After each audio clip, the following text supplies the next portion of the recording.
오늘 알려드릴 내용은 대졸 신입 취준생 분들이 취업할 회사를 고를 때 가장 자주 하는 스스로 연봉 1000만원 손해보는 실수와 그 해결책에 대해 말씀드리겠습니다. 모델로 활동 중이신 유튜버 야진님의 조회수 159만의 CJ 올리브영 퇴사 영상을 보시면 경쟁률 250대 1을 뚫고 CJ 올리브영에 최연소 입사자로 합격했지만 이 실수를 하셔서 200만원 초중반의 월급을 받으신 것을 볼 수 있습니다. 결국 야진님은 낮은 연봉 및 연봉 인상률로 평생 내 집 마련이 어려울 것 같다는 생각을 하신 후 1년 6개월 만에 CJ 올리브영을 퇴사하셨습니다. 생생한 경험담이 실려 있으니 한번 참고해 보시기 바랍니다. 또한 해당 실수를 범한 제 친구는 고려대학교 경영학과 안암 캠퍼스를 졸업한 후 초봉 4천만 원을 받았습니다. 반면 해당 실수를 피해간 제 수강생은 연세대학교 원주 캠퍼스 경영학과를 졸업했지만 초봉 5,230만 원을 받았습니다. 특히 제 친구의 경우 경력을 5년을 쌓은 후에도 자신과 같은 과 절친인 동기보다 연봉이 3,500만 원이 낮다는 것을 알고 큰 스트레스를 받았습니다. 따라서 이 내용을 참고하셔서 제 친구와 같은 실수를 범하지 마시기 바랍니다. 영상 끝에는 현재 자신의 학벌과 스펙으로 받을 수 있는 가장 높은 연봉과 워라밸을 누리는 방법을 안내해드리니 끝까지 보시기 바랍니다. 취준생이 스스로 하는 연봉 1000만원 손해보는 실수는 바로 친숙한 산업군과 기업에 입사하는 것입니다. 이 실수는 특히 문과 여성분들이 많이 하시는데요. 입사할 기업을 고를 때 자신에게 친숙한 제품과 서비스를 제공하는 회사를 고르는 것입니다. 예를 들면 화장품, 식료품업, 패션업, 유통업, 콘텐츠업 등이 있습니다. 해당 산업군이 제공하는 제품과 서비스들은 취준생들이 일상적으로 접할 수가 있고 친숙해서 해당 산업군 내 취업을 희망하는 경우가 많습니다. 대표적인 화장품 회사로는 LG생활건강, 아모레퍼시픽, 올리브영 등이 있습니다. 대표적인 식료품 회사로는 CJ제일제당, 오뚜기, 농심, 오리온 등이 있습니다. 유통회사에는 백화점 계열이 있는데요. 현대백화점, 롯데백화점, 신세계백화점, 갤러리아 백화점 등이 있습니다. 면세점 계열로는 신라면세점, 롯데면세점, 신세계면세점 등이 있고 식음료 유통 계열로는 이마트와 편의점, CU, 세븐일레븐, GS25 등이 있습니다. 패션업 회사로 삼성물산 패션 부문, LF패션, 한섬, 세아상혁, 한세실업, 신성통상, 이랜드 등이 있습니다. 콘텐츠 회사로는 CJ ENM, CJ CGV, 영화배급사, MCN 회사 등이 있습니다. 해당 회사들은 소속 산업에서 탑급으로 높은 인지도와 매출을 보유하고 있고 초봉은 3천만 원 초반에서 4천만 원 초반대 정도로 책정되어 있습니다. 해당 산업 내 탑 회사이기 때문에 서울대, 연고대 취준생들도 입사하기가 쉽지 않은 곳입니다. 하지만 앞서 말씀드린 야진님의 사례처럼 롯데와 CJ 등 많은 문과 여성 지원자들은 그들이 희망하는 회사에 입사했지만 기대와 달리 낮은 연봉과 높은 업무 강도로 퇴사한 분들이 정말 많습니다. 그러한 분들의 영상이 유튜브에 많이 있기 때문에 참고해 보시기 바랍니다. 그러나 반대로 해당 회사에 입사할 정도의 역량이 되는 취준생들이 해당 산업군들이 아닌 다른 산업군을 목표로 취준을 했다면 충분히 초봉 4천만 원 이상에서 5천만 원 이상까지 받을 수 있었을 것입니다. 실제로 고려대학교 경영학과를 졸업한 제 여사친은 유통업 중 최고라는 신라면세점에 입사했습니다. 초봉은 4천만 원으로 생각보다 낮았지만 국내 최고의 면세점에서 근무한다는 자부심으로 일했습니다. 하지만 코로나로 인한 불황과 코로나가 끝난 후에도 매출이 예전 같지 않자 회사는 감원과 긴축을 지속했고 5년간 일했지만 연봉은 5,500만 원밖에 되지 않았습니다. 그 기간 동안 친구는 과도한 야근으로 인해 몸에 병이 생겼습니다. 반면 같은 과, 같은 동아리, 같은 학계를 했던 친구의 절친은 삼성전자에 입사를 했고 처음에는 연봉 차이가 1000만 원 수준이었지만 5년 뒤에는 그 친구의 연봉이 제 여사친보다 3,500만 원이 더 높아졌습니다. 그리고 그 친구는 해당 사실을 알고 심각한 스트레스를 받았습니다. 그렇다면 높은 연봉과 좋은 워라밸을 제공하는 기업에 입사하는 방법은 무엇일까요? 그것은 바로 최대한 이과스러운 기업에 입사하는 것입니다. 보다 구체적으로는 최대한 이과스러우면서 높은 매출과 영업이익을 달성 중인 곳에 들어가는 것인데요. 구체적인 방법은 국내 대기업 기준 제조업, 제약업, 방위산업, 조선업, 화학공업, 중공업, 정유산업, IT, 통신업에 속하는 회사들 선택한 후 코스피 시가총액 순으로 기업 우선순위를 정하는 것입니다. 자, 그래서 제가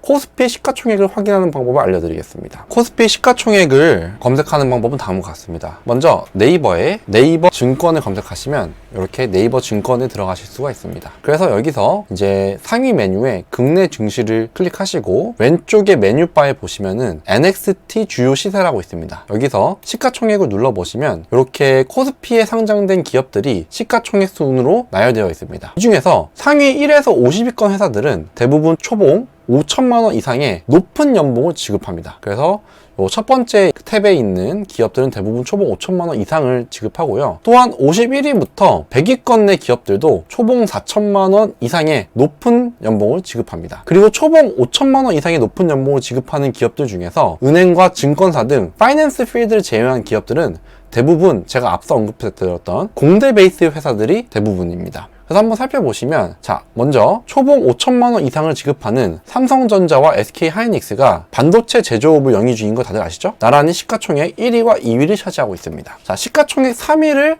차지하고 있는 LG에너지 솔루션 같은 경우는 2차 전지 제조업을 영위 중이고요. 초봉 5천만 원을 지급하고 있습니다. 시가총액 4위 삼성바이오로직스는 제약업 초봉 4,700만 원을 지급합니다. 시가총액 5위 하나에어로스페이스는 초봉 4,700만 원 이상을 지급하며 방위산업군에 속해 있습니다. 6위 현대차 같은 경우는 완성차 제조업으로 초봉 5천만 원 이상을 제공하고요. HD현대중공업 또한 중공업에 속해 있으며 초봉 5,500만 원 이상을 지급한다고 알려져 있습니다. 그 다음에 9위 기아 완성차 제조업 초봉 5천만 원 이상 제공하고요. 그 다음에 10위 셀트리온 제약업 마찬가지로 초봉 4,300만 원 이상을 제공하고 있습니다. 네이버 보시면 IT죠? IT 초봉 4,500만 원 이상을 지급하는 것으로 알려 있고요. 그래서 여러분들 대부분 높은 초봉을 지급하는 기업들이 코스피 시가총액 상위에 랭크된 것을 알 수가 있고요. 그 기업들은 제가 앞서 언급드린 공대 베이스 산업군에 속한 것을 알 수 있습니다. 지금 말한 곳들이 초봉 많이 주는 건 개나 소나 다 아는 정보다 라고 생각하셨나요? 그렇다면 여러분들에게 조금 생소하지만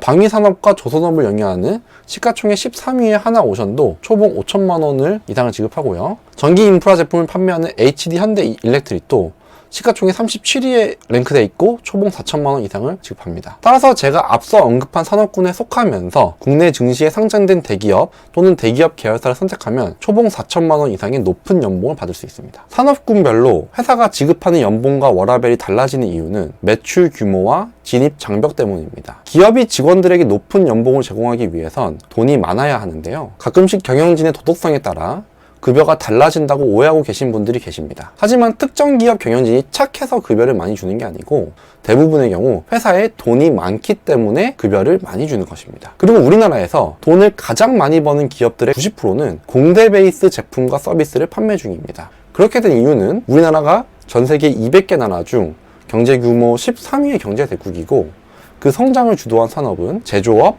조선업, 중공업, 건설업, 화학공업, 무역업과 같이 제가 앞서 언급드린 산업에 속한 회사들이기 때문입니다. 또한 기업이 직원들에게 좋은 워라밸을 제공하기 위해선 경쟁의 강도가 상대적으로 낮아야 합니다. 앞서 언급해드린 공대와 이과 베이스 회사들은 기술 집약적인 제품을 팝니다. 즉, 오랜 기간의 기술 노하우와 설비 투자를 가지고 있다는 뜻입니다. 예를 들어 누군가가 반도체, 자동차, 석유 정유 회사를 시작하고 싶다면 적게는 수백억, 많게는 수천억의 자본금과 기술력이 있어야 합니다. 따라서 제조업, 중공업, 화학공업, 제약 바이오 산업 분야에서 자리를 잡은 기업들은 어느 정도 매출과 영업이익이 보장됩니다. 경쟁의 정도가 상대적으로 낮기 때문입니다. 반면 소비재, 화장품, 유통, 패션, 콘텐츠업은 노동 집약적 사업으로 진입장벽이 낮습니다. 당장 제가 1억 원 정도의 사비를 들여 한국콜마의 화장품 개발 제조를 의뢰하면 저도 개인 화장품 브랜드를 런칭할 수 있습니다. 유통은 말할 것도 없는데요. 이마트, 코스코 등 전통적인 강자이자 대기업들도 당장 쿠팡, 네이버 스마트 스토어 내 개인 셀러들과 경쟁해야 됩니다. 뿐만 아니라 최근에는 다이소의 진격으로 유통 대기업들의 매출도 줄어들고 있습니다. 홈플러스의 파산은 업계 내에선